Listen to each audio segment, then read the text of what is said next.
সপ্তম শ্রেণীর সুপ্রিয় শিক্ষার্থী বন্ধুরা, কেমন আছো তোমরা সবাই? সাইন লার্নিং এর নতুন আরেকটি ভিডিওতে তোমাদের সবাইকে স্বাগতম জানাচ্ছি।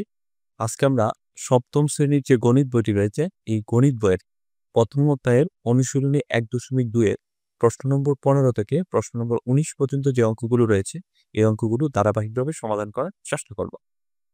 আমরা যদি প্রথমে দেখি প্রশ্ন নম্বর ১৫ নম্বর প্রশ্নে বলা হয়েছে ৫৬,৭২৮ জন সৈন্য থেকে কমপক্ষে কতজন সৈন্য সরিয়ে রাখলে বা তার সাথে কমপক্ষে আর কতজন সৈন্য যোগ করলে সৈন্যদলকে বর্গাকারে সাজানো যাবে সেটি তোমাকে নির্ণয় করতে হবে। এক্ষেত্রে তোমার উত্তর কিন্তু আসবে দুইটা।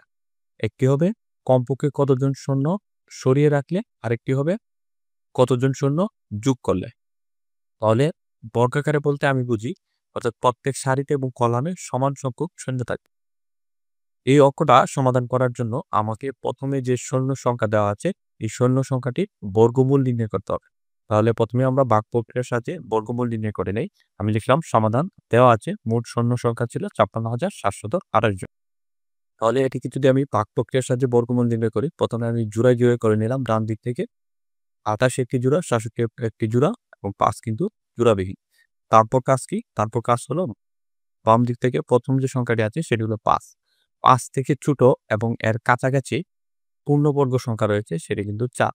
এ জায়গায় আমরা ৪ বসালাম এবং ৪ কে বর্গমূল করলে আমি কিন্তু পাই ২ এবং ভাগফলের জায়গায় আমি ২ বসালাম। তারপর আমি ৫ থেকে ৪ বিয়োগ করলে আমি পাই ১ এবং এই জায়গায় ভাগফল যে সংখ্যাটি বসিয়েছি এটির দ্বিগুণ এই জায়গায় বসালাম। ২ এর দ্বিগুণ হলো ৪। এখন যেহেতু এর সংখ্যাটি ৪ থেকে ছোট, তাই আমি উপর থেকে ১ জোড়া সংখ্যা নিচে আনলাম। এক্ষেত্রে উপর থেকে ৬৭ আনলাম। তাহলে আমার টোটাল হলো ১৬৭। এখন ৪ এর সাথে এমন একটি সংখ্যা তোমাকে নিতে হবে যে সংখ্যাটি দ্বারা গঠিত পুরো সংখ্যাটিকে গুণ করলে ১৬৭ সমান অথবা এর থেকে ছোট হবে। এক্ষেত্রে আমি ৪ এর সাথে ৩ চিন্তা করলাম এবং ৩ দিয়ে গঠিত পুরো সংখ্যাটিকে অর্থাৎ ৪৩ কে গুণ করলাম। তাহলে আমি টোটাল পাই ১২৯। এখন ১৬৭ থেকে যদি আমি ১২৯ বিয়োগ করি আমি টোটাল পাই ৩৮।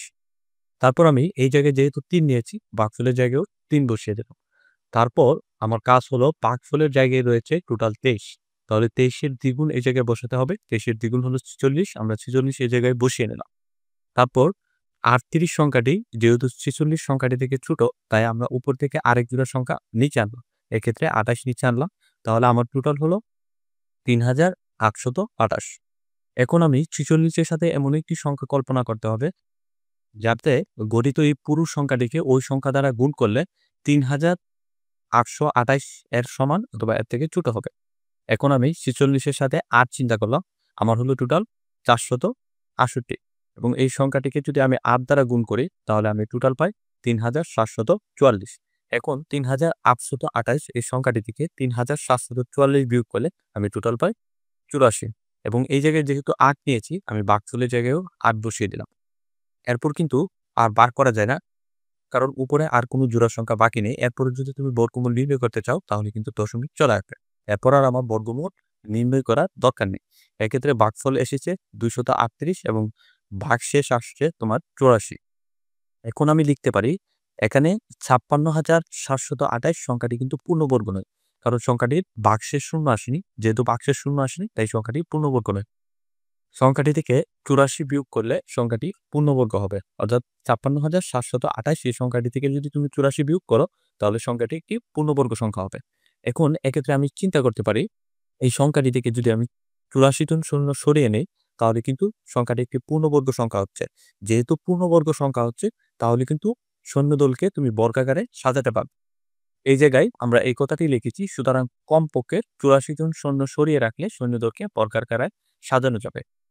আবার আমাদেরকে প্রশ্নে কিন্তু কতজন সৈন্য যোগ করলে সংখ্যাটি পূর্ণবর্গ হবে অর্থাৎ সৈন্যগুলোকে বর্গাকারে সাজানো যাবে সেটিও নির্ণয় করার কথা বলে হয়েছিল। এক্ষেত্রে আমরা সরিয়ে রাখলে নির্ণয় করেছি। এখন আমাকে কতজন সৈন্য যোগ করতে হবে সেটি নির্ণয় করতে হবে। তাহলে আমি লিখলাম এত সংখ্যাটি পূর্ণবর্গ নয়, ২৩৮ যে ভাগফলটি রয়েছে এর সাথে ১ যোগ করলে যোগফল একটি পূর্ণবর্গ সংখ্যা হবে। তাই এখন ২৩৮ এর সাথে ১ যোগ করলে আমি টোটাল পাই ২৩৯। এখন আমি কতজন সৈন্য যোগ করতে হবে সেটি নির্ণয়ের জন্য যে মানটা রয়েছে এটাকে বর্গ করতে হবে। বর্গ করলে যে সৈন্য সংখ্যা পাওয়া যাবে তার থেকে পূর্বে যে সৈন্য সংখ্যা ছিল সেটি বিয়োগ করে দিলে কতজন সৈন্য যোগ করতে হবে সেটি তুমি পেয়ে যাবে। এক্ষেত্রে 239কে বর্গ করলে আমি টোটাল পাই 57,121। সুতরাং সৈন্য বাড়াতে হবে 57,121 মাইনাস হলো 56,728। তাহলে বিয়োগ করলে আমি টোটাল পাই 393 জন। অর্থাৎ 393 জন সৈন্য সরিয়ে নিলে এই যে সংখ্যাটি ছিল সংখ্যাটি একটি পূর্ণবর্গ হবে, আর পূর্ণবর্গ হলেই তুমি সৈন্যগুলোকে বর্গাকারে সাজাতে পারবে। তাহলে উত্তর হবে 84 জন সৈন্য সরিয়ে রাখলে বা 393 জন সৈন্য যোগ করলে সৈন্যদলকে বর্গাকারে সাজানো যাবে। এটি হলো উত্তর। তারপর আমাদের প্রশ্ন নম্বর 16। প্রশ্ন নম্বর 16 বলা হয়েছে কোনো বিদ্যালয়ে 2704 জন শিক্ষার্থীকে প্রাত্যহিক সমাবেশ করার জন্য বর্গাকারে সাজানো হলো। প্রত্যেক সারিতে শিক্ষার্থীর সংখ্যা নির্ণয় করো। এক্ষেত্রে আমি শিক্ষার্থীর যে সংখ্যাটি রয়েছে এই সংখ্যাটির যদি বর্গমূল নির্ণয় করি তাহলে যে ভাগফলটি আসবে সেটি হবে প্রত্যেক সারিতে শিক্ষার্থীর সংখ্যা। তাহলে আমার কাজ কি? আমার কাজ হলো বর্গমূল নির্ণয় করা। আমি প্রথমে লিখলাম সমাধান দেওয়া আছে বিদ্যালয়ের শিক্ষার্থীর সংখ্যা, প্রশ্নে দেওয়া ছিল 2704, এটা লিখে নিলাম। এখন প্রত্যেক সারিতে শিক্ষার্থীর সংখ্যা হবে 2704 এর বর্গমূলের সমান। একটু আগে আমি কিন্তু এই কথাটাই বলেছি। তাহলে আমরা কিভাবে বর্গমূল নির্ণয় করে সেটা কিন্তু সবাই জানি। প্রথমেই যে সংখ্যাটি থাকবে সেটিকে জোড়া করে নিতে হবে। তাহলে এখানে 2704 এই সংখ্যাটিকে আমরা জোড়ায় করে নিলাম এবং উপরে দাগ দিয়ে নিলাম। তাহলে বাম দিক থেকে প্রথম জোড়া যে সংখ্যাটি রয়েছে সেটি হলো 27। 27 এর ছোট পূর্ণবর্গ সংখ্যা হলো 25। তাহলে আমরা এই জায়গায় 25 নিলাম এবং 25কে যদি আমি বর্গমূল করি আমি পাই 5, ভাগফলের জায়গায় 5 বসালাম। এখন 27 থেকে যদি 25 বিয়োগ করি আমি পাই 2 এবং ভাগফলের জায়গায় যেহেতু 5 রয়েছে এর দ্বিগুণ এই জায়গায় বসাতে হবে। এই জায়গায় দ্বিগুণ বসালাম 10। তাহলে এখানে দেখা যাচ্ছে 2 সংখ্যাটি কিন্তু 10 থেকে ছোট। তাই আমরা উপর থেকে এক জোড়া সংখ্যা নিচে আনলাম, সেটি হলো 04। তাহলে আমার টোটাল হলো 204। এখন 10 এই সংখ্যাটির সাথে এমন একটি সংখ্যা নিতে হবে যাতে এই গঠিত সংখ্যাটিকে ওই সংখ্যা দ্বারা গুণ করলে 204 এর সমান অথবা এর থেকে ছোট হয়। আমরা যদি এক্ষেত্রে 10 এর সাথে 2 নেই তাহলে আমার টোটাল হয় 102 এবং 102 এই গঠিত সংখ্যাটিকে যদি আমি 2 দ্বারা গুণ করি তাহলে আমি টোটাল পাই 204 এবং উপরে 204 থেকে 204 বিয়োগ করলে আমি টোটাল পাই 0। এই জায়গায় যেহেতু আমি 2 নিয়েছি ভাগফলের জায়গায়ও 2 বসিয়ে দিই।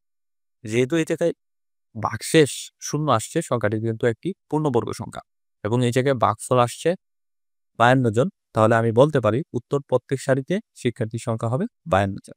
এটি হলো এই অঙ্কের উত্তর। এরপর আমাদের প্রশ্ন নম্বর 17। প্রশ্ন নম্বর 17 বলা হয়েছে একটি সমবায় সমিতির যতজন সদস্য ছিল প্রত্যেকে তত 20 টাকা করে চাঁদা দেওয়ায় মোট 20,480 টাকা হলো। ওই সমিতির সদস্য সংখ্যা নির্ণয় করো। অর্থাৎ এই জায়গায় তথ্য দ্বারা বোঝানো হয়েছে, অর্থাৎ যতজন সদস্য ছিল প্রত্যেকে 20 টাকা করে দিয়েছে এবং এই জায়গায় সর্বমোট টাকা দেওয়া আছে। তোমাকে এই সমিতির সর্বমোট সদস্য সংখ্যা নির্ণয় করতে হবে। তাহলে প্রথমে আমরা ধরে নিলাম সমাধান লিখে মনে করি সমিতির সদস্য সংখ্যা হলো ক এবং প্রত্যেকে চাঁদা দেয়, প্রত্যেকে কিন্তু 20 টাকা করে চাঁদা দেয়। তাহলে আমরা লিখলাম প্রত্যেকে ক গুণ 20 টাকা করে দেয়, তাহলে 20 ক টাকা দেয় এবং মূল চাঁদার পরিমাণ প্রত্যেকে দেয় 20 ক করে এবং প্রত্যেক সদস্যের সংখ্যা কিন্তু ক। তাহলে আমার টোটাল হলো 20 ক স্কোয়ার। মোট চাঁদার পরিমাণ হলো 20 ক স্কোয়ার এবং প্রশ্নে কিন্তু একটি টাকার পরিমাণ উল্লেখ ছিল, এই টাকাটা আমরা এই জায়গায় লিখে নিলাম। প্রশ্ন মতে 20 ক স্কোয়ার সমান হলো 20,480। এখন যদি আমরা ক্যালকুলেশন করে নিই তাহলে খুব সহজেই কর মান বের করে ফেলতে পারবো। এই জায়গায় ক স্কোয়ার রেখে 20 এই জায়গায় গুণ আকারে ছিল বাম পাশে, আমরা যদি ডান পাশে নিই তাহলে তাকে ভাগ আকারে নিতে হবে। এখন 20,480 এই সংখ্যাটিকে যদি আমরা 20 দ্বারা ভাগ করি আমি টোটাল পাই 1024। এই জায়গায় ক স্কোয়ার। তারপর আবার আমরা যদি স্কোয়ারকে মুক্ত করতে চাই তাহলে উভয় পাশে যদি রুট করে দেই, এই পাশের স্কোয়ার আর রুটে কাটা চলে যায়, তাহলে এই পাশে থাকে রুট ওভার 1024। রুট ওভার 1024কে আমি লিখতে পারি 32 গুণ 32, তাহলে এই জায়গায় দাঁড়ায় রুট ওভার 32 স্কোয়ার। তাহলে এই জায়গার স্কোয়ার এবং রুটে কেটে দিলে তাকে হলো টোটাল 32। তাহলে ক সমান বের হলো আমার 32 এবং এই জায়গায় ধরেছিলাম সমিতির সদস্য সংখ্যা হলো ক, তাহলে যেহেতু কর মান 32 বের হয়েছে আমি লিখতে পারি সমিতির সদস্য সংখ্যা হলো 32 জন। এটি হলো এই প্রশ্নের উত্তর। অর্থাৎ এই সমিতিতে 32 জন সদস্য 20 টাকা করে দেয় এবং তাদের টোটাল টাকার পরিমাণ হলো 20,480। এরপর আমাদের প্রশ্ন নম্বর 18। প্রশ্ন নম্বর 18 বলা হয়েছে কোনো বাগানে 1,800টি চারা বর্গাকারে লাগাতে গিয়ে 34টি গাছ বেশি হলো। তাহলে বোঝা গেল 800 এই সংখ্যাটি কিন্তু পূর্ণবর্গ সংখ্যা নয়। যদি পূর্ণবর্গ সংখ্যা হতো তাহলে কিন্তু 34টি গাছ অবশিষ্ট থাকতো না। তাহলে এক্ষেত্রে আমাকে প্রশ্ন করা হয়েছে প্রত্যেক সারিতে চারার সংখ্যা নির্ণয় করো। এটি নির্ণয় করার জন্য প্রথমে আমাকে কি করতে হবে? সংখ্যাটিকে পূর্ণবর্গ করতে হবে। সংখ্যাটিকে পূর্ণবর্গ করার জন্য আমার যে সর্বমোট গাছের সংখ্যা দেওয়া ছিল এবং যে গাছগুলো অবশিষ্ট আছে এটি বিয়োগ করে দিলেই সংখ্যাটি একটি পূর্ণবর্গ সংখ্যা হয়ে যাবে। তারপর আমি সংখ্যাটির বর্গমূল নির্ণয় করলে যে ভাগফল পাবো সেটি হবে প্রত্যেক সারিতে চারার সংখ্যা। তাহলে আমি প্রথমে লিখলাম সমাধান।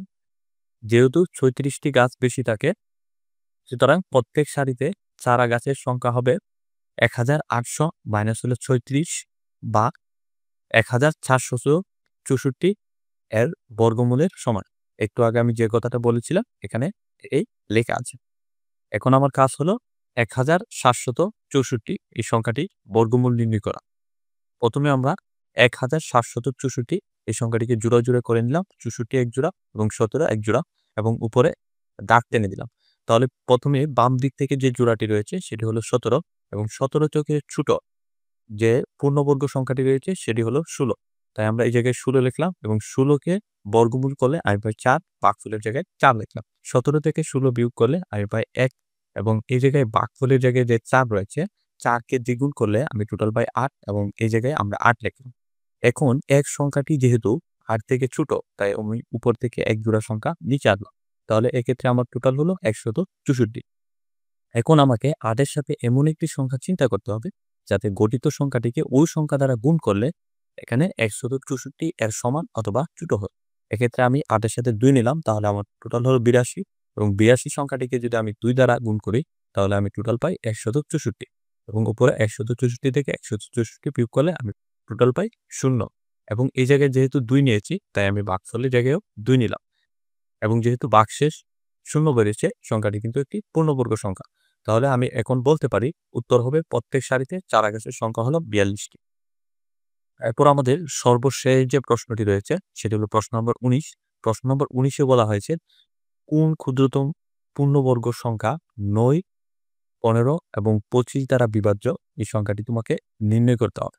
অর্থাৎ তোমাকে একটি ক্ষুদ্রতম সংখ্যা নির্ণয় করতে হবে যে ক্ষুদ্রতম সংখ্যাটি 9, 15 এবং 25 এই তিনটি সংখ্যা দ্বারাই বিভাজ্য।